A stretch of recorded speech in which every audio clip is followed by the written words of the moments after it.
Yigitlar, Rasululloh alayhisolatu vassalamni tug'magan, ammo sut berib boqib tarbiya qilgan onasini kutib olishini ko'ring.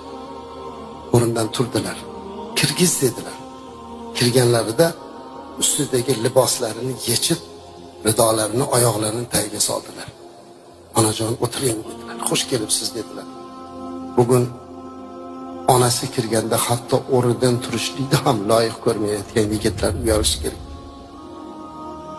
Ona kirganda hatto bir qiyo boqmayotgan, ko'zini telefondan uzmayotgan yigitlar bugun Rasululloh alayhisolatu vasallamdan o'rnak olishdi.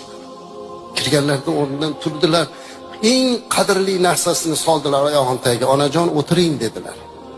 Xush kelibsiz dedilar. Holbuki bu tuqqan emas, sut onalari edi.